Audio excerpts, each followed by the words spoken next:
మన ప్రభువును రక్షకుడైన యేసుక్రీస్తు నామములో అందరికీ వందనాలు.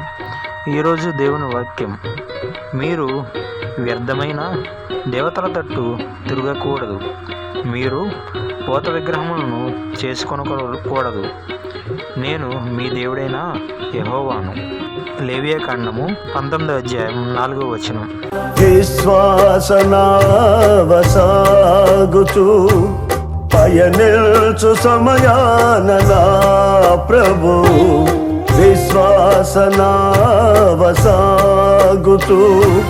పయనిల్చు సమయాన నా ప్రభు, సాతాను సుడిగాలిదే పగా నా ఎదుటే నిలిచేవనా ప్రభు, సాతాను సుడిగాలిదే పగా నా ఎదుటే నిలిచే